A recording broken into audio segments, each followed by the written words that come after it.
Si je cachais quoi que ce soit, tu le verrais, tu le saurais, rien ne t'est caché. Si mes lèvres n'auraient ton nom, mais que mon cœur était éloigné,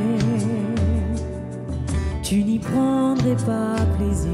Ce que tu cherches va bien au-delà des mots, va bien au-delà des chants. C'est une vie qui t'est entièrement consacrée dans le secret. Quand les hommes ne me voient plus, quand j'ai devancé l'aurore, je veux tout laisser jusqu'à avoir un cœur d'adorateur, un cœur d'adorateur, un cœur d'adorateur, un cœur d'adorateur, un cœur d'adorateur, un cœur d'adorateur, un cœur d'adorateur, un cœur qui te désire, un cœur qui te désire, qui te cherche, un cœur qui te un recherche, cœur qui s'humilie, un cœur qui s'humilie, un cœur d'adorateur, un cœur d'adorateur. Si je criais devant les foules, mais que ma voix était inconnue dans ton palais, les genoux pliés devant toi, les mains levées, mais tu sais reconnaître le vrai du paraître. Ce que tu cherches va bien au-delà des tirs. Moi je veux danser comme David et paraître encore plus vil que cela. M'abaisser à mes yeux, sonde-moi, oh Dieu, connais mon cœur et vois si tu peux y trouver un cœur d'adorateur, un cœur d'adorateur, un cœur d'adorateur, un cœur d'adorateur, un cœur d'adorateur, un cœur qui te désire, un cœur qui te désire, un cœur qui te recherche, un cœur qui s'humilie, un cœur d'adorateur, un cœur d'adorateur. Oh. Bonjour à tous, je suis heureux vraiment de passer ce temps avec vous. Je suis heureux même de passer ce temps avec toi.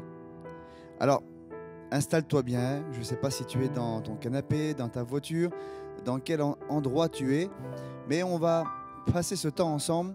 Et vraiment, je suis béni parce que je sais une chose, c'est que dans ces moments, la parole de Dieu va toucher ton cœur. Voilà. Alors, le thème que le Seigneur a mis sur mon cœur aujourd'hui, c'est la maturité. Et je voudrais qu'on parle justement de ce sujet qui est la maturité, qui est le chemin pour aller jusqu'à atteindre le but, accomplir ta destinée. En fait, il y a beaucoup d'incompréhension souvent par rapport à la maturité. On se pose beaucoup de questions. Mais je pense que le principal, c'est vraiment aujourd'hui, on a besoin d'une prise de conscience. De prendre conscience de certaines vérités de ce que Dieu a dit, de ce que Dieu a promis. Et il y a une vérité, c'est que tant que tu n'empruntes pas le chemin de la maturité, tu ne pourras pas accomplir ta destinée. Tu as besoin, nous avons besoin d'emprunter le chemin de la maturité pour accomplir ce que Dieu a dit, pour accomplir le plan, le projet que Dieu a formé pour nous. Et le premier point que je voudrais qu'on voit ensemble, c'est que la maturité est un processus. Oui, la maturité est un processus. Ce n'est pas quelque chose qui arrive du jour au lendemain en un instant, non. La maturité est un processus. Si vous prenez par exemple tout simplement la naissance d'un enfant, c'est un processus. Je vais même vous dire une chose, c'est que Dieu lui-même, quand il a créé la terre, le ciel, les hommes, dans toute la création, tout cela s'est fait avec un processus. Et Dieu agit comme cela. Et il nous a donné ce modèle-là. Tout ce que nous accomplissons est un processus. Mais pour que le processus s'engage, il faut être conscient de certaines vérités de ce que Dieu dit sur toi et sur moi. Amen. Alors je voudrais qu'on aille ensemble et qu'on parcourt un petit peu justement à travers ce message ce que Dieu a pour nous. Le meilleur des exemples, c'est Jésus. Quand on voit ce que Jésus a fait, ce que Jésus a accompli, c'est vraiment l'exemple que la maturité est un processus. Pourquoi? À quel âge Jésus a commencé son ministère? Est-ce qu'il a commencé son ministère à 3 ans, 5 ans, 10 ans, 12 ans, 15 ans? Non. Jésus a commencé son ministère au moment où il fallait. À 30 ans, il a commencé son ministère. À 33 ans, son ministère s'est accompli, s'est achevé à la croix. La destinée a été accomplie au moment qu'il a fallu. Et ça, il faut réaliser qu'un temps a été fixé par Dieu. Un moment a été fixé par Dieu. Nous avons besoin tout simplement, nous, d'être dans le bon timing. En fait, le temps est important. Et il faut le prendre en considération. Pourquoi? Parce qu'on ne doit pas aller trop lentement, mais on ne doit pas non plus être trop rapide. Aller trop vite. Pourquoi? Parce que sinon, ça va faire de nous, excusez-moi du mot, des prématurés. Et quand un enfant naît prématuré, il naît avec des problèmes, des difficultés. Et le souci, c'est que quand, en fait, tu rentres dans certaines choses que toi, tu voudrais, dans ta conscience, dans ton esprit, parce que c'est ton désir, trop vite, en fait, c'est là que tu te dis, mais je ne comprends pas. Je suis en train d'accomplir, en fait, des projets que Dieu veut pour moi, je le sais, et je veux rentrer dedans maintenant, mais c'est compliqué, c'est difficile, on dirait que ça bloque. Pourquoi? Parce qu'il y a un temps que Dieu a fixé, que Dieu a prévu. Et Jésus était véritablement dans le timing parfait. Et Jésus, le Saint-Esprit, veut nous apprendre à être dans le timing parfait. Et il y a un verset qui se trouve dans Ésaïe 9 et au verset 5. Il va nous dire un fils. Il dit, car pour nous un enfant est né, mais un fils nous est donné. Un enfant nous est né, mais c'est un fils qui a été donné. Ce n'est pas un enfant qui a été donné à la croix, c'est un fils, quelqu'un qui était accompli, qui était fait, qui était mature. Et en réalité, quand je lisais ce passage, le Saint-Esprit mettait cette pensée dans mon cœur, que le Saint-Esprit, en réalité, va nous pousser à une chose. Va nous pousser dans la maturité, mais il y a une clé pour ça. Il y a une clé, c'est la croix. J'avais cette pensée que le chrétien mature, c'était le chrétien qui se tenait au pied de la croix. Le chrétien qui se tenait dans la mort. Et l'équilibre, en vérité, c'est que le chemin, bien sûr, est un processus, mais ce n'est pas la destination. Qu'est-ce que je veux dire par là? Le problème est quand tu es sur le chemin et que tu es perdu, que tu es arrêté, que tu n'avances plus. Alors le problème, c'est qu'en fait, le chemin n'est plus devenu un processus, mais une destination pour toi et pour moi. Alors que ce n'est pas ce que Dieu veut. À travers le chemin de la maturité, il y a des épreuves. À travers le chemin de la maturité, il y a des difficultés. À travers le chemin de la maturité, il y aura des moments où tout ne sera pas comme on veut. Mais si on suit ce processus et qu'on ne s'y arrête pas, alors on aboutira à une maturité que Dieu veut pour nous. Jacques, au chapitre 1 et au verset 22, jusqu'au verset 25, va nous dire « Seulement, ne vous contentez pas de l'écouter, mais traduisez-la en actes, sans quoi vous vous tromperiez vous-même. En effet, si quelqu'un se contente d'écouter la parole, sans y conformer ses actes, il ressemble à un homme qui, en s'observant dans un miroir, découvre son vrai visage. Mais après s'être ainsi observé, il s'en va et oublie ce qu'il est. Voici, au contraire, un homme qui scrute la loi parfaite, qui donne la liberté et lui demeure fidèlement attaché. Et au lieu de l'oublier après l'avoir entendu, il y conforme ses actes. Cet homme sera heureux dans tout ce qu'il fera. Il est en train de dire que, en fait, parfois dans notre vie, il y a des moments où on plonge nos regards dans la parole de Dieu. Et quand nous plongeons nos regards dans la parole de Dieu, que Dieu nous met face à la vérité qui est la parole de Dieu, alors il peut arriver que nous ayons envie de fuir. Eh oui, avoir envie de fuir devant le miroir de la parole de Dieu. La réalité de ce que Dieu te montre, de ce que tu es à ce moment-là. Mais je voudrais te dire une vérité. C'est que la parole de Dieu ne doit pas te faire fuir, mais te confronter à la réalité et te faire grandir. Vous savez, le miroir que tu regardes tous les matins, ce miroir, tu l'as, tu es devant, tu te regardes.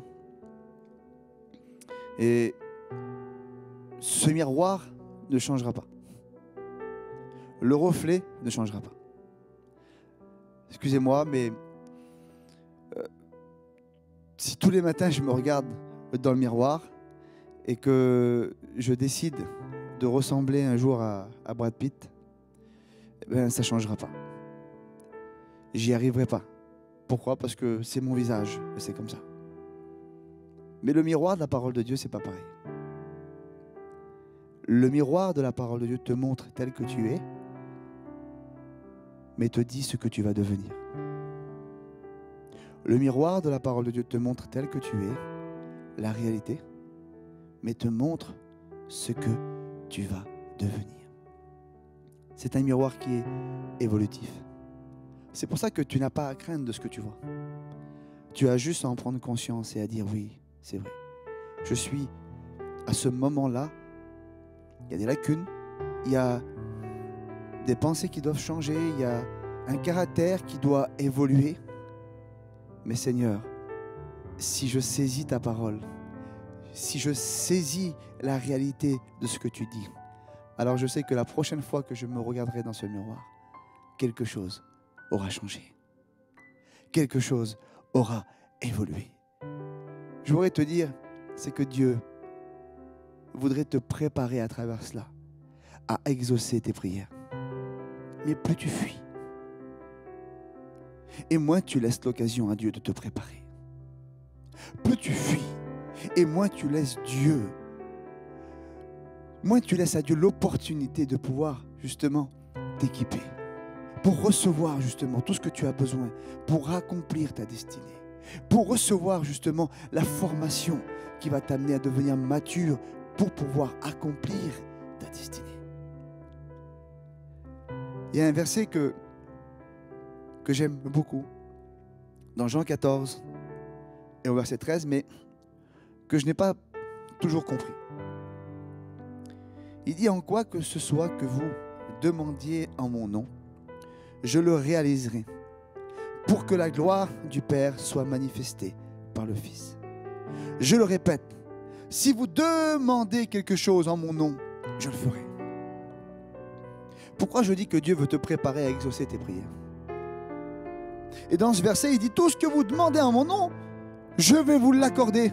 Et il faut être honnête, c'est qu'il y a des fois, on a demandé des choses à Dieu et on s'est dit: Seigneur, mais c'est pour toi que je le veux.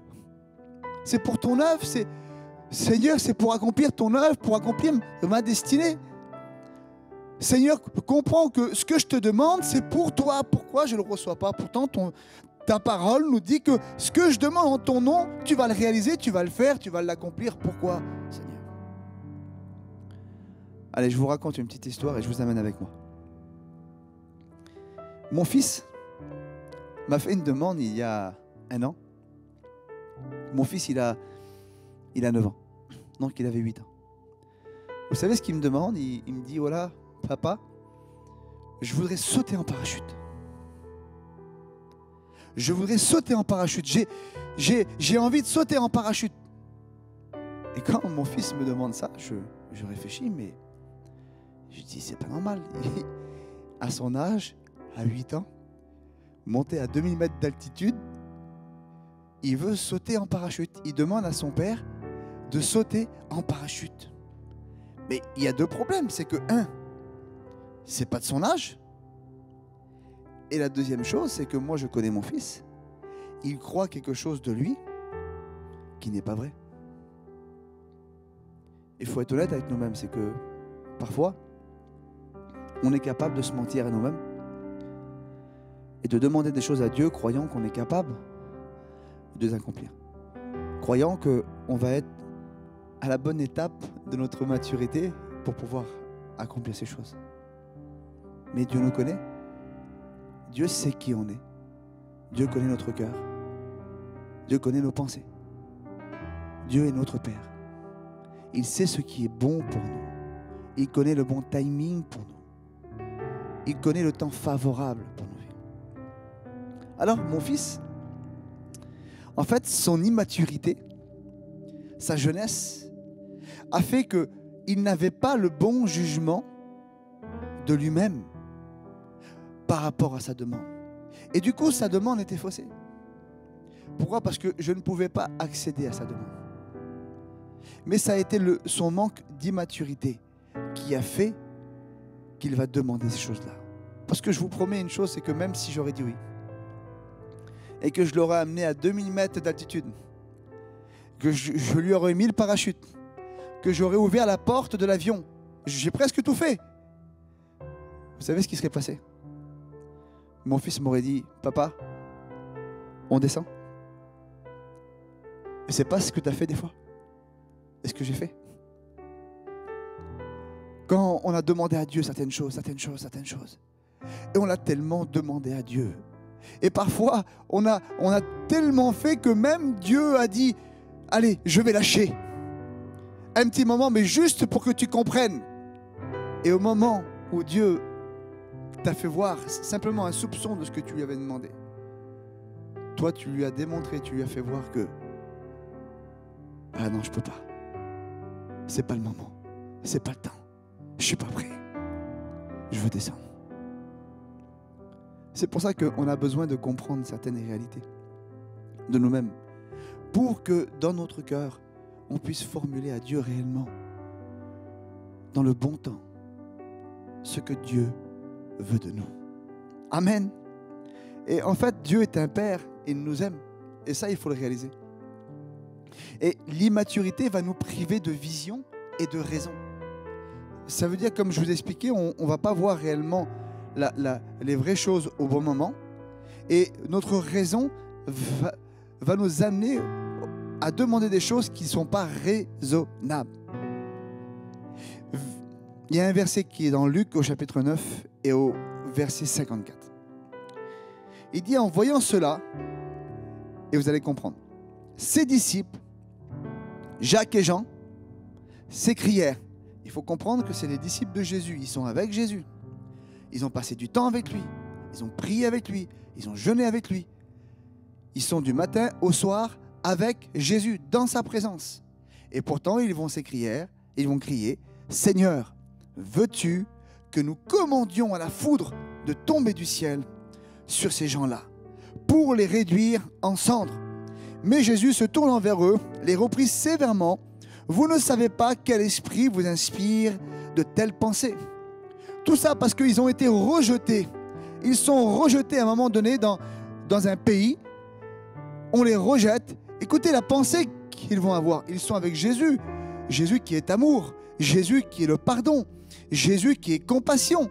Mais ils n'ont pas compris tout ça. Le chemin de la maturité n'était pas encore accompli. Et à cause de ça, ils vont formuler des choses qui sont totalement déraisonnables. Seigneur, commande à la foudre. On va commander à la foudre, Seigneur, et au feu de tomber sur eux.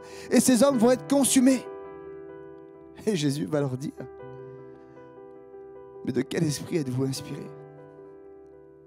Et je pense que aujourd'hui, on pourrait dire qu'ils étaient saisis d'un esprit d'immaturité. Un esprit d'immaturité. Et cela peut nous amener parfois à faire beaucoup de mal à nous-mêmes et autour de nous. Quand j'ai rencontré Dieu, un jour, un garçon est venu vers moi et un chrétien m'a dit, je ressens dans mon cœur, Dieu m'a parlé fortement sur ta vie et m'a dit que tu servirais Dieu. Tu prêcherais sa parole. Et quand j'ai saisi cette parole, j'aimais Dieu et je voulais travailler pour lui. Et tout d'un coup, mon seul désir, ma seule pensée était de prêcher. Je voulais prêcher, je voulais servir Dieu, je voulais prêcher. Mais à tout fin, toute force. Et j'aurais tout fait pour ça. Et je demandais à Dieu, Seigneur, c'est quand, Seigneur, que tu vas me positionner? C'est quand, Seigneur, que tu vas me placer dans cet appel, Seigneur, que tu as pour moi? Et je demandais et ça venait pas et ça a attristé ma vie. Mais en fait, j'avais aucune maturité. Et aujourd'hui, je sais une chose, c'est que si Dieu m'aurait exaucé à ce moment-là, je me serais fait beaucoup de mal à moi, mais j'aurais fait peut-être aussi du mal aux autres. Je n'avais pas les bons éléments. Toute la maturité, le processus n'était pas encore arrivé au point que Dieu voulait pour que j'accomplisse ce que Dieu avait préparé pour moi. J'étais comme perdu sur ce chemin. Je disais vouloir grandir, mais il y avait quelque chose qui prouvait le contraire. C'était mes actes. Mes actes prouvaient que, en réalité, je ne voulais pas rentrer dans ce processus de la maturité. À la moindre épreuve, je m'arrêtais. Au moindre problème, je me décourageais. Parce que je m'appuyais sur mes propres forces. Parce que les épreuves pour ma vie étaient comme une montagne que je n'avais pas appris à déplacer. Que je n'avais pas appris à ôter. Je n'avais pas su saisir le langage de foi nécessaire à certains obstacles dans ma vie. Alors que Jacques, au chapitre 1, verset 2, va nous dire, mes frères, au contraire, quand vous passez par toutes sortes d'épreuves, considérez-vous comme heureux. Car vous le savez, la mise à l'épreuve de votre foi produit l'endurance. Mais il faut que votre endurance aille jusqu'au bout de ce qu'elle peut faire pour que vous parveniez à l'état d'adulte, à l'état de maturité. Et soyez pleins de force, des hommes auxquels il ne manque rien. Auxquels il ne manque rien. Et en fait, en fuyant l'épreuve, je fuyais le processus de maturité. En fuyant le problème, je fuyais le processus de maturité. Pourquoi? Parce que j'avais peur. J'avais peur d'échouer. J'avais peur de ne pas réussir. Et en fait, l'arrêt, être stoppé sur ce chemin, était comme une cachette. Était comme une cachette. C'était moi qui m'étais arrêté. J'avais fait le choix de m'arrêter. Mais Dieu t'appelle à continuer. Ne t'arrête pas. N'aie pas peur. Ne crains pas. Parce que Dieu est avec toi. Et dans tout ce que tu entreprendras, si tu le places au centre de l'œuvre qu'il a préparée pour toi, alors il va t'accompagner. Et je te garantis que tu vas accomplir ta destinée. Amen. Il y a une femme avec qui j'ai parlé. Vous savez ce qu'elle m'a dit? J'ai peur. Cette femme, en fait, n'accomplissait pas certaines œuvres que Dieu avait préparées pour elle. Parce qu'elle avait peur. Parce que le diable était venu vers elle et avait semé une pensée. Si tu travailles pour Dieu, je vais m'en prendre à tes enfants. si tu travailles pour Dieu, je vais m'en prendre à ta famille. Je vais m'en prendre à toi. Et elle avait accepté cette pensée, cette idée du fait qu'en fait, si elle reprenait en fait le chemin que Dieu avait pour elle, ça veut dire que si elle reprenait le processus qui allait faire de elle une femme mature, le diable allait venir l'attaquer, attaquer ses enfants, sa famille, ses amis. Et du coup, elle était paralysée. Mais je voudrais te dire une chose. Il dit, c'est quand je marche dans l'ombre de la vallée de la mort, alors elle dit, je ne crains aucun mal. C'est pas quand tu es arrêté, mais c'est quand tu marches dans l'ombre de la vallée de la mort. Et cette femme a pris conscience de tout cela et a décidé une chose, c'est de ne plus vivre dans la peur, mais de vivre dans la vérité. Que quand tu es là, dans la main de Dieu, nul ne peut te ravir. Même si 10 000 tombent à ta gauche, 10 000 tombent à ta droite, tu ne crains aucun mal. Même si les serpents, les scorpions t'entourent et t'environnent, il a dit une chose, c'est que lui, il t'a donné l'autorité, la puissance sur toute la puissance de l'ennemi. Et ça, c'est une vérité que tu dois considérer. Vous savez, il y a un homme un jour qui a dit ça. Il dit que si des fois on a un petit peu chaud, parce que si, des fois on est attaqué et on sent que c'est tendu, on sent que la chaleur monte, la tension monte, on est attaqué, on vit des épreuves. Et il a dit cette vérité, il dit, mais ne vous inquiétez pas, parce que celui qui est au contrôle du thermostat, c'est Dieu. Celui qui contrôle, c'est Dieu. Celui qui nous garde, c'est Dieu. Vous savez, moi j'étais le roi des rois. Et ça, c'est un problème qui nous empêche de rentrer justement dans la maturité. J'étais le roi de la procrastination. Qu'est-ce que ça veut dire? Ça veut dire de remettre en fait à demain. Ce que je peux faire aujourd'hui, je le remets à demain. Demain je ferai, ou alors demain Dieu fera. Mais je voudrais te dire une chose, c'est que Dieu, Jésus-Christ, a tout fait il y a 2000 ans. Il a tout accompli pour toi, pour qu'aujourd'hui tu fasses, pour qu'aujourd'hui tu accomplisses. Et plus tu remets à demain, en fait c'est comme si tu es en train de dire, voilà, le sacrifice, la croix, ce que Dieu a fait, le tout accompli, je décide de le repousser à demain aussi. Et ça, c'est dommage. Qu'une si belle œuvre, puissante, tu ne t'en saisisses pas à chaque jour, à chaque seconde, chaque minute. Nous devons marcher dans ce qu'il a accompli pour nous. Nous devons marcher dans ce qu'il a dit sur nous. Et il est temps, en vérité, de poser des actes sur nos paroles. Tu vas dire, j'ai la foi. Oui. Mais beaucoup de gens ont la foi. D'ailleurs, Jacques va dire, les démons aussi croient. Les démons aussi ont la foi. Mais la vraie foi est accompagnée d'œuvres. La vraie foi est accompagnée d'actes. Et ceux qui réussissent, ce ne sont pas seulement ceux qui croient, mais ceux qui font des choix.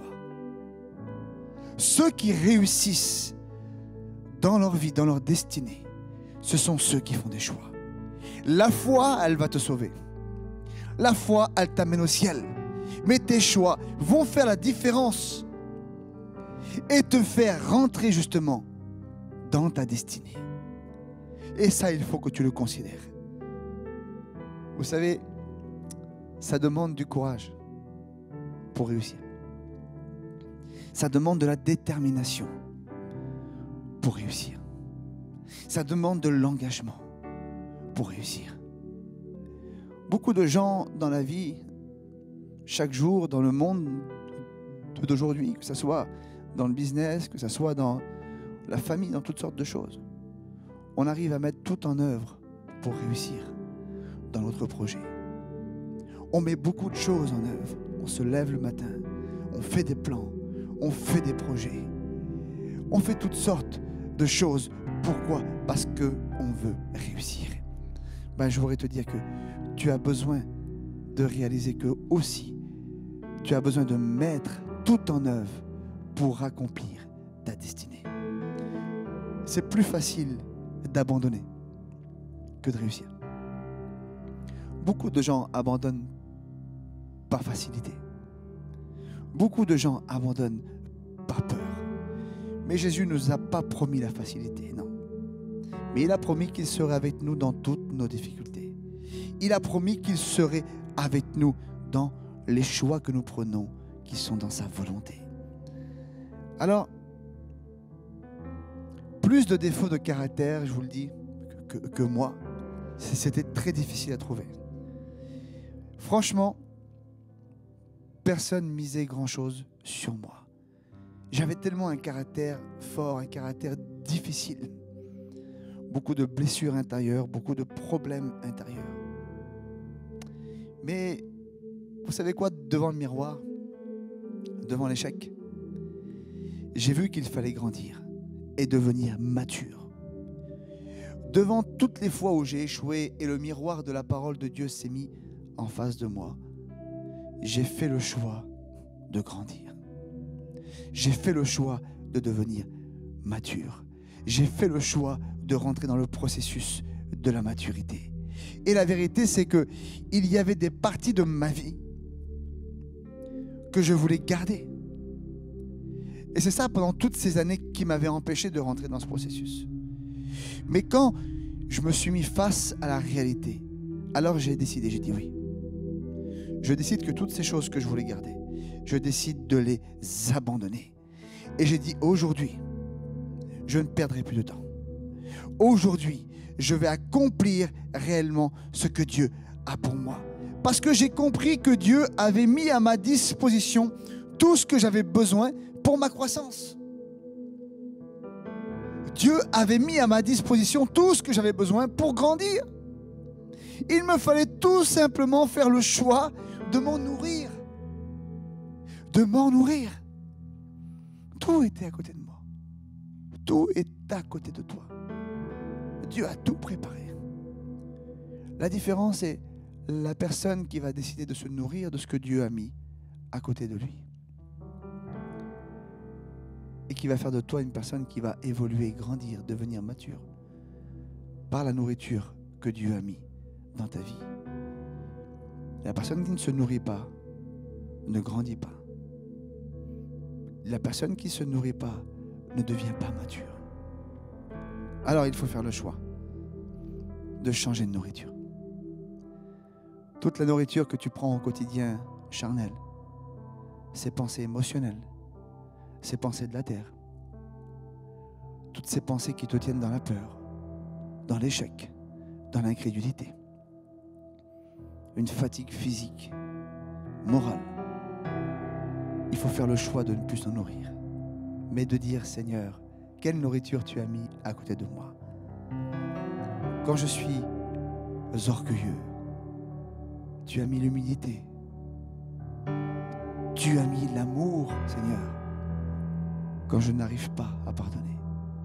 Tu as mis la joie, Seigneur, quand des sentiments de tristesse viennent sur moi. Regardez plus aux autres, plus à ce qu'il y a autour de toi, plus à ce qui t'atteint, mais regardez simplement à ce que Dieu a mis dans ta vie. Dieu a mis du courage, de la persévérance, de l'obéissance, de la sagesse, de l'autorité, de la patience. Et si chaque jour dans ton quotidien, tu décides, oui Seigneur, je vais me nourrir, Seigneur, de tout ce que tu as mis à côté de moi, de tous ces trésors, alors tu vas commencer à changer. Tes pensées vont commencer à changer.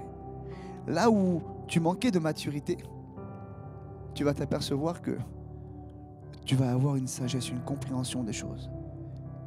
Tout d'un coup, tu vas savoir à quel moment agir, à quel moment parler, à quel moment accomplir cette œuvre? À quel moment demander à Dieu certaines choses? Et ça, c'est le chemin de la maturité qui te fera accomplir ta destinée. Alors je voudrais prier pour toi. Seigneur, je te rends grâce pour toutes les personnes qui entendent ce message.